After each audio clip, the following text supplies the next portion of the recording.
कृष्णं कमलपत्राक्षं पुण्यश्रवणकीर्तनं वासुदेवं जगद्योनिं नौमि नारायणं हरिं।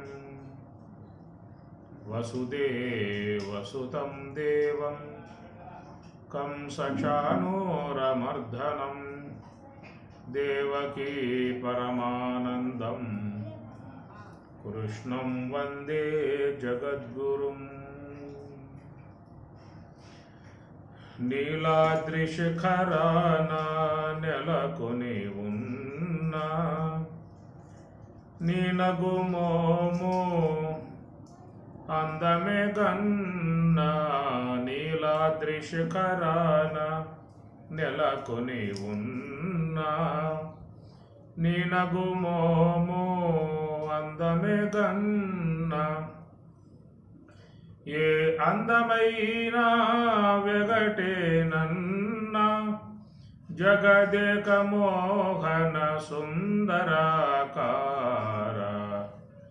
నీ గుణగానము నీ పద ధ్యానము అమృతపానము రాధేశ అమృతపానము రాధేశ।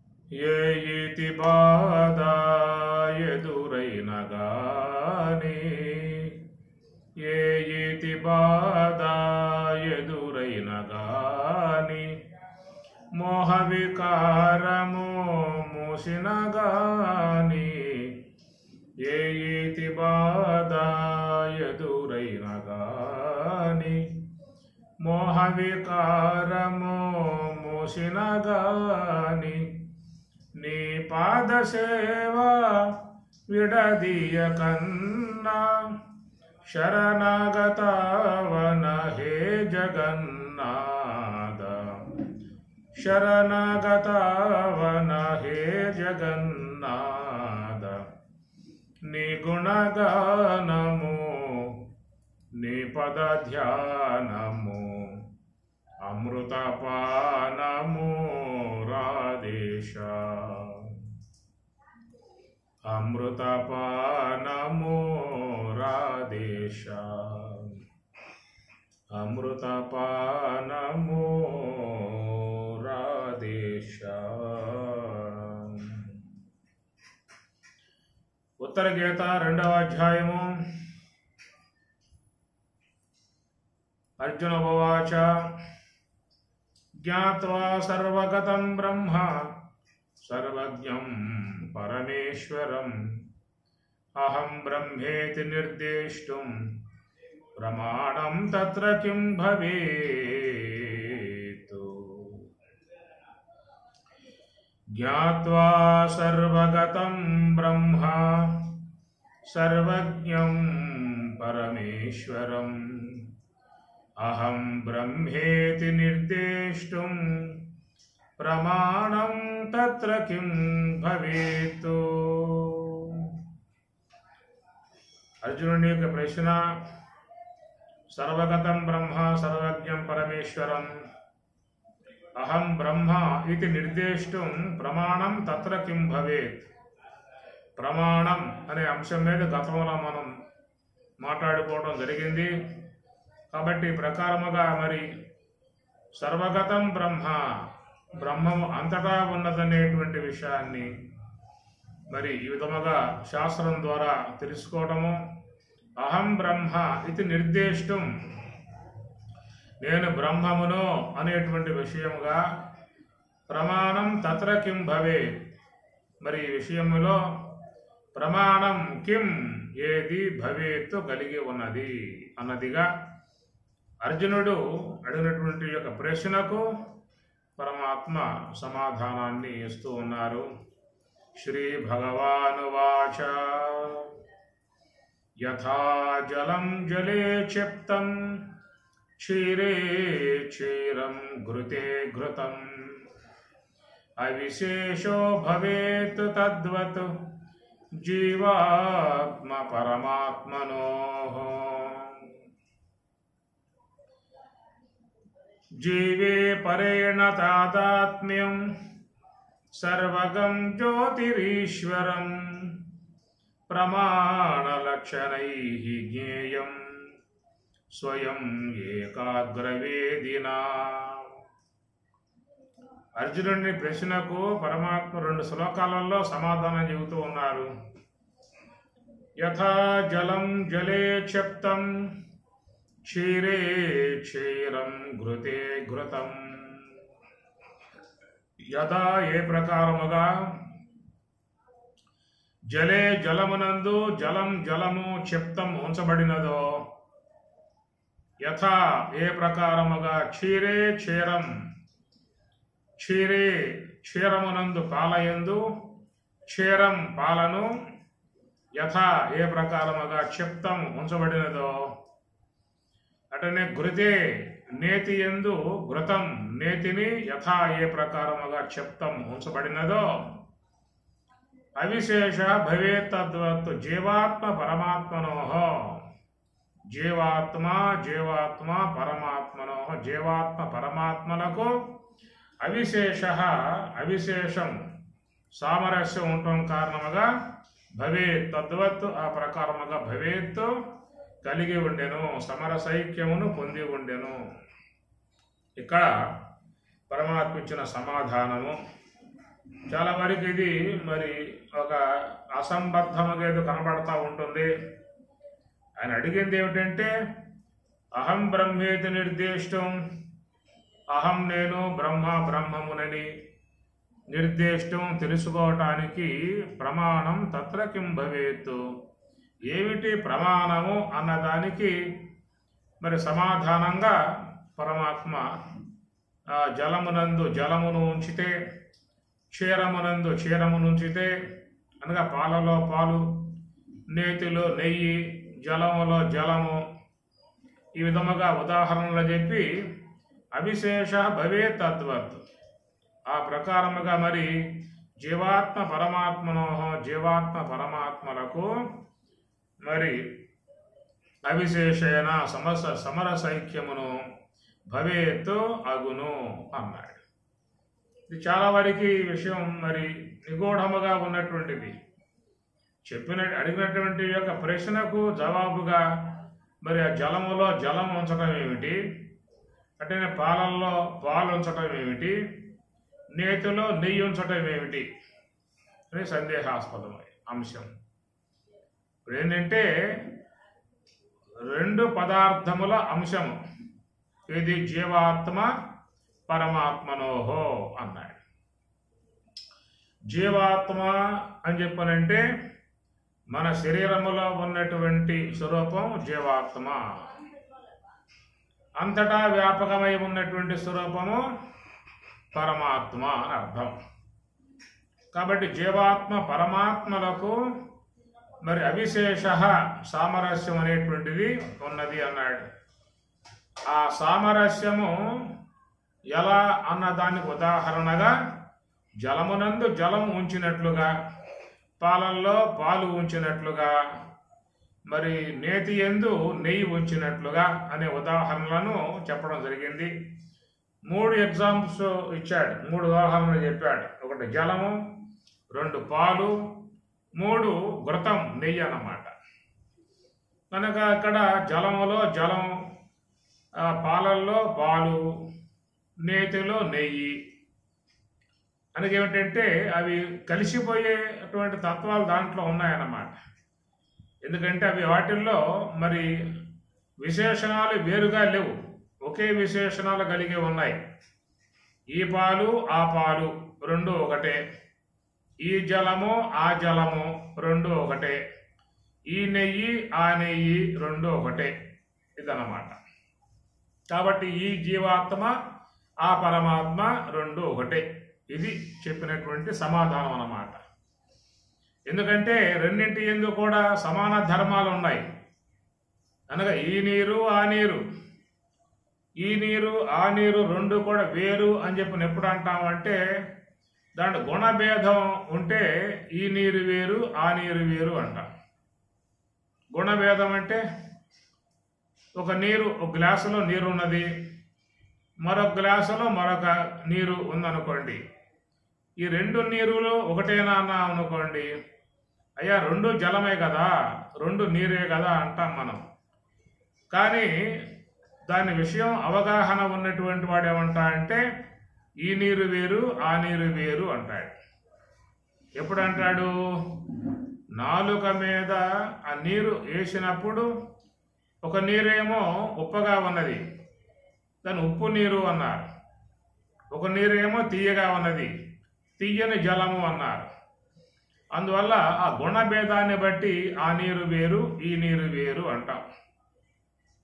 ఎందువల్ల అంటే అది ఉప్పగా ఉన్న నీరు, ఇది తీయగా ఉన్న నీరు కాబట్టి అక్కడ గుణభేదాన్ని బట్టి ఆ నీరు వేరు ఈ నీరు వేరు అంటాం. ఎప్పుడు కూడా లోకంలో రెండు పదార్థాలను వేరు చేస్తున్నాము అంటే ఆడ గుణభేదం అన్నా ఉండాలి, లక్షణ భేదం అన్నా ఉండాలి, ద్రవ్య భేదం అన్నా ఉండాలి. ద్రవ్య భేదం ఉన్నా ఇది వేరు అది వేరు అంటాం. లక్షణ భేదం ఉన్నా ఇది వేరు అది వేరు అంటాం. గుణభేదం ఉన్నా ఇది వేరు అది వేరు అంటాం. ఇక్కడ మనం చూపించిన ఉదాహరణలు ఇది జలమే అది జలమే.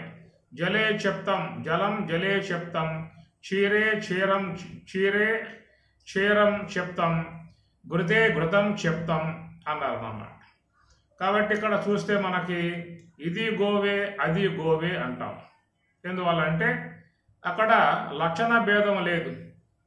ఈ గోవుకి ఎలాంటి యొక్క మరి ఆకార స్వరూపం ఉన్నదో అలాంటి ఆకార అవయవాలే మరొక జీవిలో ఉన్నాయనుకోండి, ఏమంటామంటే ఇది గోవే అది గోవే అంటాం.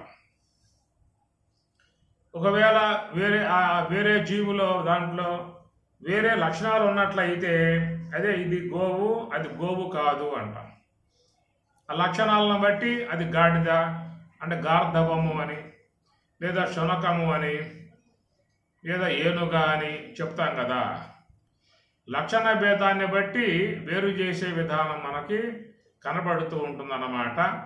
ఆ ప్రకారముగా అహం బ్రహ్మేతి నిర్దేశం అని అడిగాడు కాబట్టి అహం నేను బ్రహ్మ బ్రహ్మమును అయి ఉన్నాననేటువంటి విషయం నిర్దేశం తెలుసుకోవటానికి ప్రమాణం తత్ర కిం భవే అని అడిగినటువంటి యొక్క ప్రశ్నకు పరమాత్మ సమాధానంగా చెప్పుకొస్తూ నేను బ్రహ్మము అని తెలుసుకోవాలని చెప్పన్నట్లయితే ఇక్కడ ఉదాహరణ ఏమిటంటే యథా జలం జలే చెప్తాం, క్షీరే క్షీరం చెప్తాం, ఘృతే ఘృతం చెప్తాం.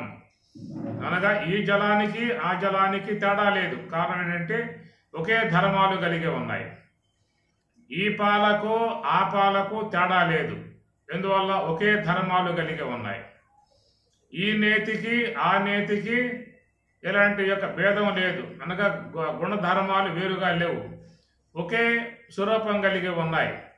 అట్లాగా జీవాత్మ పరమాత్మనోహో అంతటా వ్యాపకమై ఉన్నటువంటి బ్రహ్మము, నీలో ఉన్నటువంటి జీవాత్మ రెండు కూడా అవిశేష సామరస్యమును పొంది ఉన్నటువంటి విధానము, సమరసైక్యమును పొంది ఉన్న విధానము. ఎందుకంటే పరమాత్మనోహో పరమాత్మ, జీవాత్మ పరమాత్మ. కాబట్టి పరమాత్మ అని చెప్పన్నప్పుడు దాన్ని బ్రహ్మము అనే విషయం మనం గ్రహించాలి. జీవాత్మ అంటే మనలో ఉన్నటువంటి ఆ స్వరూపాన్ని జీవాత్మ అన్నారు.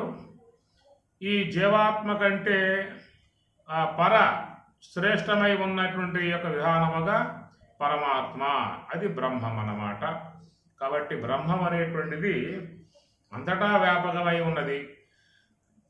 అంతటా వ్యాపకమై ఉన్నటువంటి ఆ బ్రహ్మమును గురించి బోధిస్తూ శాస్త్రం అది ఆనంద స్వరూపము అని, స్వప్రకాశ స్వరూపము అని,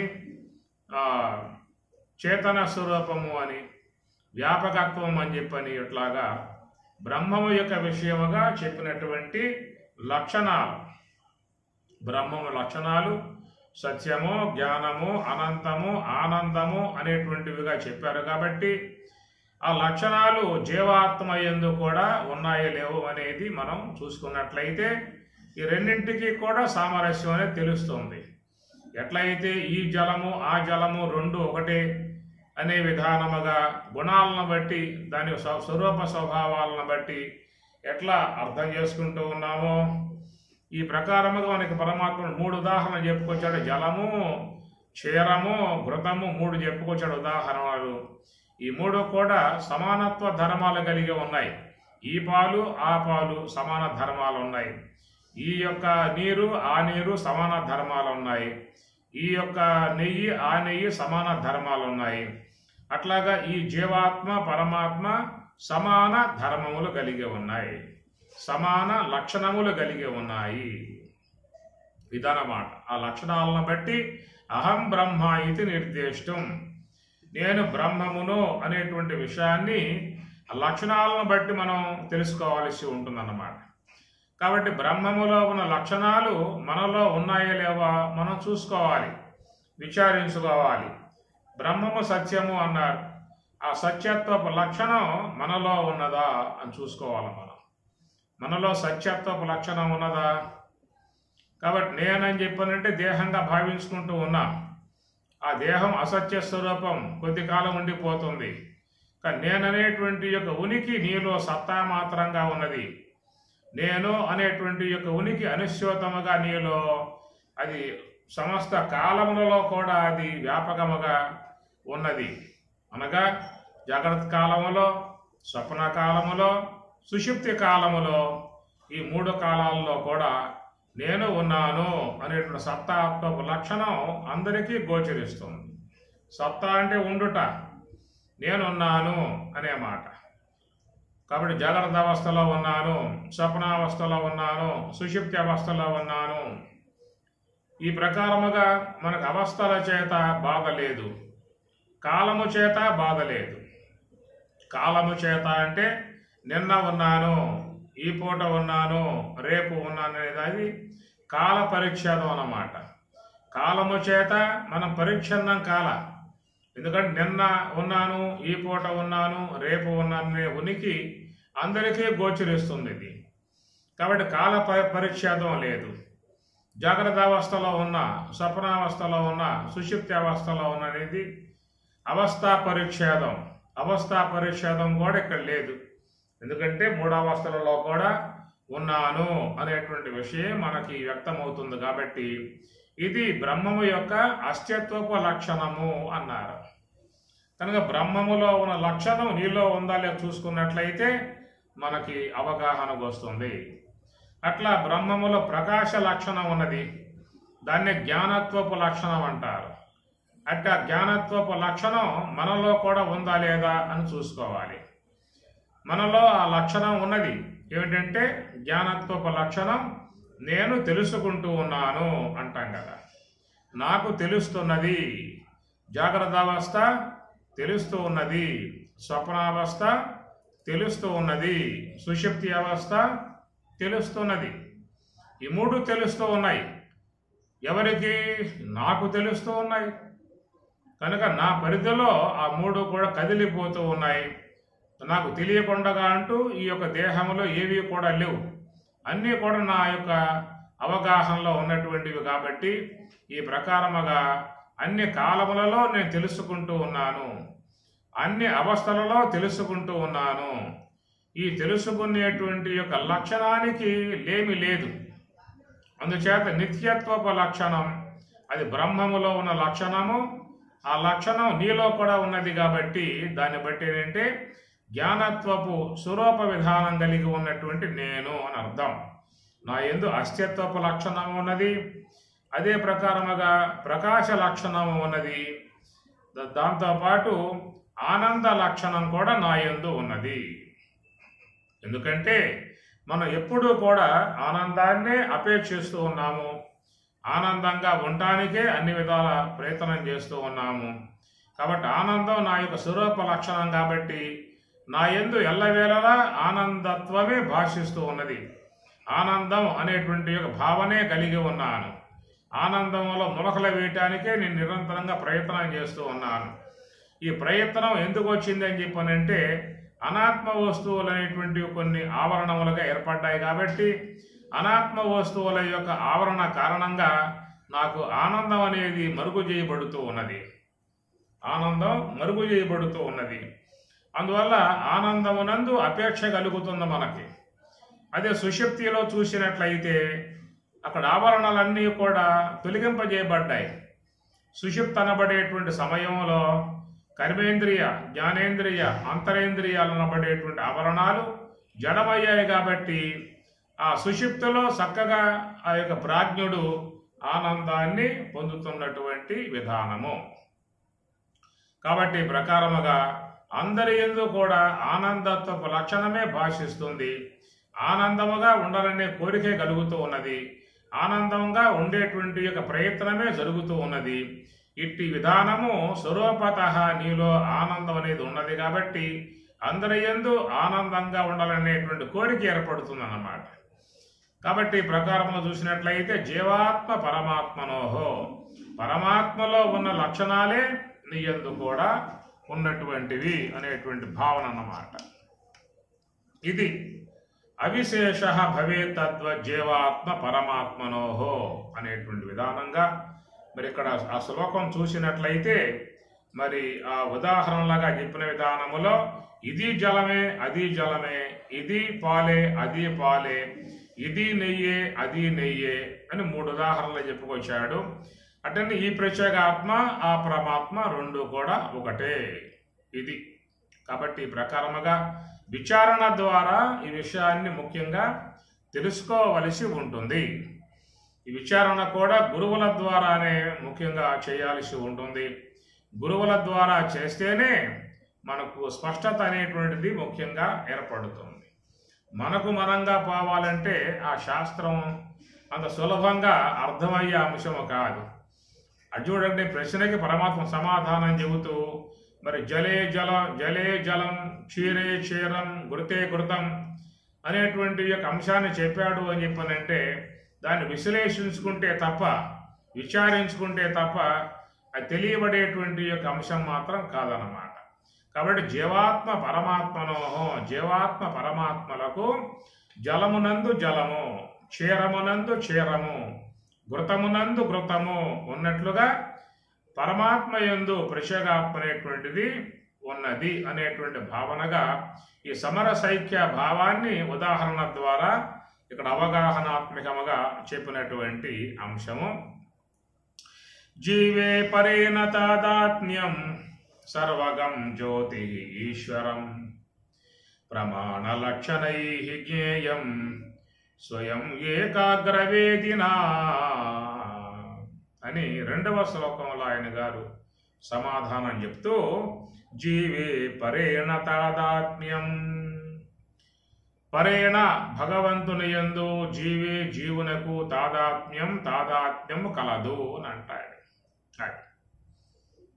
కాబట్టి జీవునికి బ్రహ్మమునకు స్వరూపతః భేదము లేదు. ఉపాధులను బట్టి భేదం ఏర్పడుతుందే కానీ స్వరూపతః అనేది భేదము లేదు. ఎందుకంటే బ్రహ్మములో ఉన్న లక్షణాలే నీయందు కూడా ఉన్నాయి. మరి ఏవైనా మనకి భేదభావన గోచరిస్తుందని చెప్పనంటే ఆ భేదభావన అనేది అనాత్మ వస్తువుల సంబంధంతో గోచరిస్తుందే తప్ప అనాత్మ వస్తువులు తీసేసినట్లయితే మరి అక్కడ స్వరూపతః ఉన్నటువంటి దానికి సామరస్య భావనే ఏర్పడుతుంది. కనుక పరే జీవే పరేణ తాదాత్మ్యం సర్వగం జ్యోతి ఈశ్వరం ప్రమాణ లక్షణై జ్ఞేయం స్వయం ఏకాగ్ర వేదిన. కాబట్టి ఆ విషయాన్ని సమగ్రంగా సంపూర్ణముగా అనుభవరూపకముగా రావాలని చెప్పి అన్నట్లయితే స్వయం ఏకాగ్ర వేదిన ఇది ఏర్పాటు చేసుకోవాలి. స్వయముగా ఏకాగ్ర వేదిన అన్నాడు. ఏకాగ్రత అర్థం. అందువల్ల మనస్సు అనేటువంటి స్వరూపాన్ని ఏకాగ్రం అంటే నిశ్చల విధానము. ధ్యానము ద్వారా మనస్సుని నివృత్తి మార్గం వైపుకు తిప్పినట్లయితే అది దానిని ఏకాగ్ర వేదిన అన్నాడు. ఈ ఏకాగ్ర వేది అనేది పొందకుండా పరిపూర్ణముగా తెలియబడే అవకాశం లేదు. కేవలం శాస్త్రాధ్యయనం చేయటం ద్వారా మనకు అవగాహన అనేది ఏర్పడుతుంది. అవగాహన వేరు, అనుభవం వేరు. అవగాహన అనేది అధ్యయనం చేయటం వల్ల కలిగేటువంటిది. పై శ్లోకం అంతా కూడా అవగాహన పొందింపజేసే శ్లోకం అది. జలమునందు జలము, క్షీరమునందు క్షీరము, నేతి యందు నెయ్యి, ఆ ప్రకారముగా జీవాత్మ పరమాత్మ యందు జీవాత్మ అని చెప్పనంటూ ఒక సమరసైక్య భావాన్ని ఉదాహరణ ద్వారా తెలియజేశాడు. గురువులుగా ఉన్నటువంటి వారు ఈ ప్రకారముగా ఉదాహరణను అందించి, ఎగ్జాంపుల్ దాన్ని అందించి మరి ద్రాష్టాంతిక అంశాన్ని బోధించే విధానములో మనకు ఒక పరోక్ష జ్ఞానం అనేది కలుగుతుంది. ఈ పరోక్ష జ్ఞానం కలిగిన తర్వాత మనకు గురువు చక్కటి సాధనా సంబంధమై ఉన్న అంశాన్ని తెలియజేస్తాడు.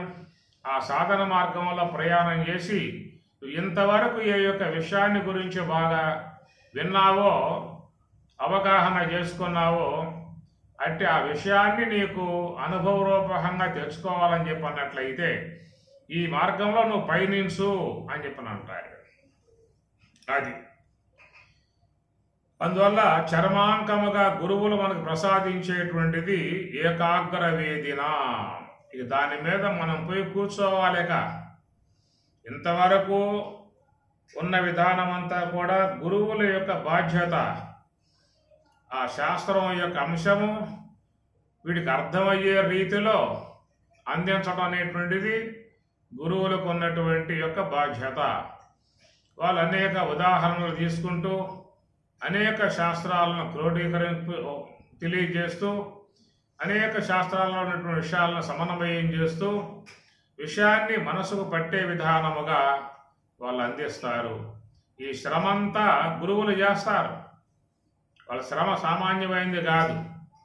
ఎందుకంటే వాళ్ళ జీవితంలో ఎంతో కాలం శాస్త్రాధ్యయనం కోసంగా సమయాన్ని హెచ్చించారు. పూర్వకాలంలో అయితే 12 సంవత్సరాలు వాళ్ళు ఆశ్రమాల జీవితం జీవించిన విధానంగా ఉన్నది. మినిమం 12 సంవత్సరాలు అట్లాగా మరి ఆశ్రమ జీవితం జీవించి అక్కడ శాస్త్రం అంతా చక్కగా ప్రశాంతముగా అధ్యయనం చేసి ఆ తర్వాత వాళ్ళు తపస్సు చేసి ఆ తపస్సులో స్వరూపానుభవాన్ని పొంది మరి ఆ ప్రకారంగా అనుభవ జ్ఞానము శాస్త్ర జ్ఞానం రెండింటినీ కూడా సమన్వయపరుచుకుంటూ వాళ్ళు చెప్పుకొస్తారు విషయాన్ని. ఇదే మన పరమాత్మ భగవద్గీతలో బోధిస్తూ జ్ఞానం విజ్ఞాన సహితం యజ్ఞాత్వా మోక్షసే అశుభాత్తు.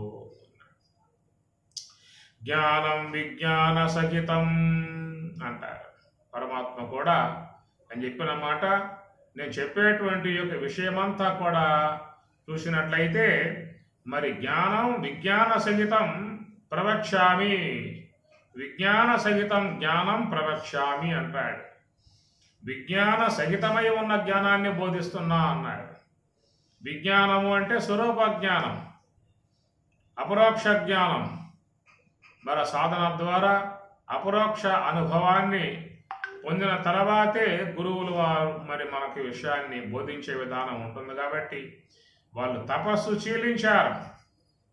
శ్రవణ మనన నిధిధ్యాసన తత్వ పదార్థ శోధనము వాసన క్షయము మనోనాశనముగా మరి ఆ స్వరూపము యొక్క అనుభవాన్ని వాళ్ళ సాధన ద్వారా పొందినటువంటి విధానము. అందువల్ల ఇంక పరమాత్మ గీతలో చాలా సందర్భాలలో ఈ పదాలే చెప్పుకొస్తారు. ఇది జ్ఞానం విజ్ఞాన సహితం అన్నారు. కాబట్టి జ్ఞానం విజ్ఞాన, కాబట్టి జ్ఞానము అంటే గురువుల వద్ద ఉండి మరి ఆ విషయాన్ని తెలుసుకోవడం జ్ఞానం అంటారు. విజ్ఞానం అంటే వాళ్ళ సాధన చేసి మరి ఆ సాధనలో యోగ సమాధిలో ఆ బ్రహ్మమును అనుభూతి కలగజేసుకుని ఆ తర్వాత బోధించేటువంటి యొక్క అంశాలు జ్ఞానం విజ్ఞాన సహితం. కృష్ణ పరమాత్మల వారు కూడా సాందీపుని ఆశ్రమంలో ఆయన శిష్యుడుగా ఉండి వేదాధ్యయనం చేసిన విధానముగా మన భాగవతంలో వస్తుంది.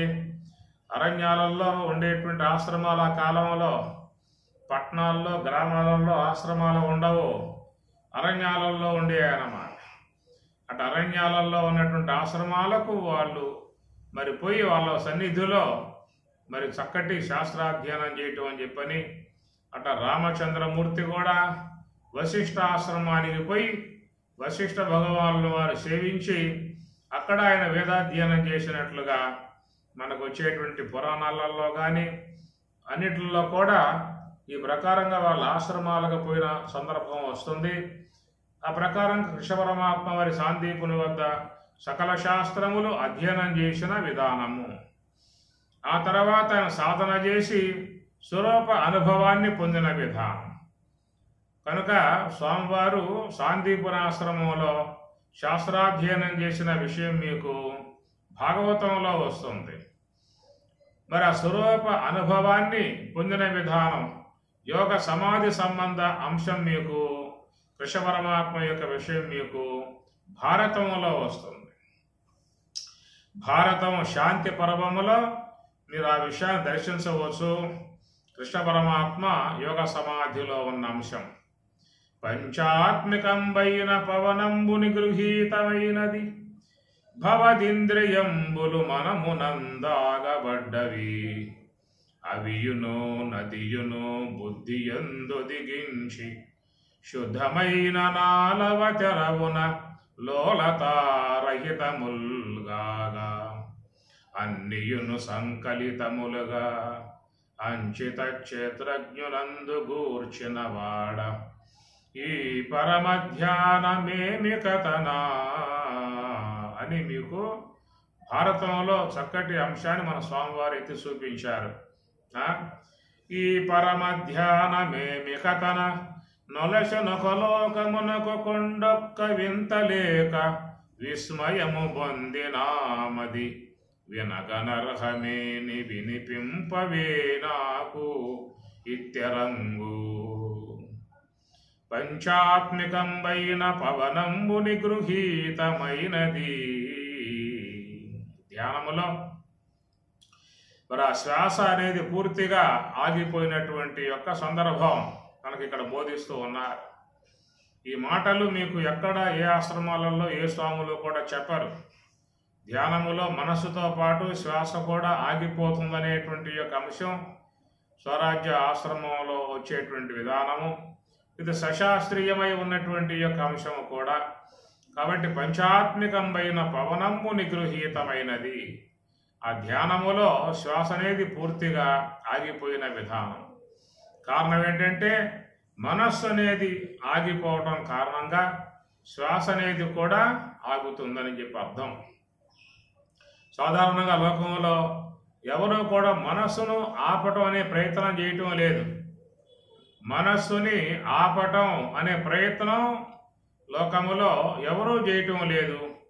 ఆ మనస్సుని ఇంద్రియాలతో చేర్చి బయట ఉన్నటువంటి యొక్క విషయాలని పొందటానికి ప్రయత్నం చేస్తున్నారే కానీ ఆ మనస్సుని సంకల్పాల నుంచి వేరు చేసి నిశ్చలంగముగా పెట్టే విధానం ఎవరు కూడా చేసిన విధానం లేదు. కాబట్టి అందువల్ల వాళ్ళల్లో ఆ శ్వాస అనేది ఆగటం లేదు. కాబట్టి ప్రకారముగా ఈ ధ్యానము ద్వారా మనస్సుని కంట్రోల్ చేసినట్లయితే, సంకల్పాలు లేకుండా చేసినట్లయితే మనస్సు అనేది ఆగే కొద్దీ శ్వాస కూడా ఆగిపోయే విధానం ఏర్పడుతుంది. ఇది మన భారతంలో కృష్ణ పరమాత్మ యొక్క ధ్యానము యొక్క అంశాన్నిగా తీసుకొని విషయం తెలియజేస్తూ ఉన్నారు. పంచాత్మికంబైన పవనంబు నిగృహీతమైనది భవదింద్రియంబులు మనమునందాగబడ్డవి. ఎందుకంటే సర్వాధ్యక్షం మనః, అన్ని ఇంద్రియాలకు అధ్యక్ష స్థానముగా ఉన్నది మనస్సు. కాబట్టి ఈ మనస్సు అనేది కనుక ఆగింది అంటే మరి ఇంద్రియాలు కూడా పనిచేసే విధానం ఉండదు. కాబట్టి ఆ మనస్సులో అన్ని ఇంద్రియాలు కూడా జడమయ్యాయి అన్నారు. అవియును నదియును బుద్ధియందు దిగించి, అవి అంటే జ్ఞాన కర్మేంద్రియాలు, ఈ మనస్సు అనే దాట్లను బుద్ధిలో ప్రవేశింపజేసి శుద్ధమైన నాలవతెరవున లోలతారహితముల్గాగా,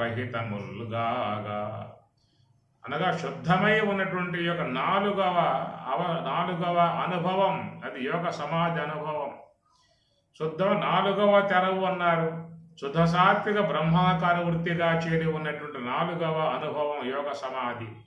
అక్కడ ఈ జ్ఞానేంద్రియములు, కర్మేంద్రియములు, మనస్సు, బుద్ధి అన్నీ కూడా మొత్తం లైవ్ అయిపోయినటువంటి పరిస్థితిగా మనకు అక్కడ పరమాత్మ కృష్ణ పరమాత్మ యొక్క ధ్యాన విషయంలో బోధించే అంశము. కాబట్టి ఇక్కడ భగవద్గీతలో పరమాత్మ చెప్పే విషయముగా జ్ఞానం విజ్ఞాన సహితం అని మీకు వచ్చే పదాలన్నమాట. జ్ఞానం విజ్ఞాన సహితం అని మీకు 7వ అధ్యాయంలోనూ ఈ విషయం వస్తుంది, 9వ అధ్యాయంలో కూడా ఈ విషయం వస్తుంది. అందుచేత ఇక్కడ మరి ఆయన గురువు ద్వారా శాస్త్రాధ్యయనం చేసిన అంశము, సాధన ద్వారా స్వరూప అనుభవాన్ని పొందినటువంటి అంశము రెండూ ఉన్నాయి. కాబట్టి ఆయన గారు నేను ఈ విషయాన్ని నీకు విజ్ఞాన సహితమై ఉన్న జ్ఞానాన్ని బోధిస్తున్నా అన్నాడు. అనగా స్వరూప అనుభవమును పొంది ఉన్నటువంటి అపరోక్ష జ్ఞానమును పొంది ఉన్న విధానము నుంచి నీకు ఈ విషయాన్ని ప్రబోధిస్తున్నాను అన్నాడు. ఈ విధముగా స్వరూప అనుభవాన్ని పొందినటువంటి వారి బోధలు చాలా తక్కువగా మనకు లోకంలో ఉంటాయి. కేవలం శాస్త్రం వరకు మాత్రమే అధ్యయనం చేసి చెప్పేవాళ్లే కానీ మరి ఆ స్వరూప అనుభవాన్ని పొంది అనుభవ సహితముగా ఉన్న జ్ఞానాన్ని బోధించే వాళ్ళ లోకంలో తక్కువ మందిగా ఉండే విధానం ఉంటుంది. కాబట్టి ఈ ప్రకారముగా మరి అనుభవం పొందాలని చెప్పన్నట్లయితే దానికి సాధన అనేటువంటిది అవసరం. కాబట్టి మనకి 2 శ్లోకాలలో పరమాత్మ చెప్పుకొచ్చిన విషయం ఏంటంటే మరి ఆ జలమునందు జలము, ఆ పాలయందు పాలులాగా, అనగా నీటిలో నీరు ఇమిడినట్లుగా, పాలల్లో పాలు చేరిపోయినట్లుగా, నేతిలో నెయ్యి చేరిపోయినట్లుగా అట్లా సర్వవ్యాపకమై ఉన్నటువంటి ఆ బ్రహ్మమే నీలో ఉన్న ప్రత్యేగాత్మ 2 కూడా సమరసైక్య భావమును పొంది ఉన్న విధానముగా ఆ లక్షణ విధానాలను బట్టి మన గురువు చక్కగా అవగాహన అయ్యేట్లుగా విషయాన్ని బోధిస్తాడు.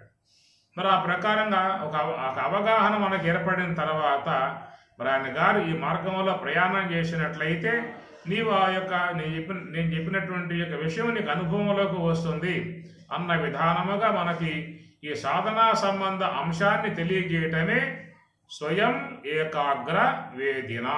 మీకు దాంట్లో పదం గమనించండి.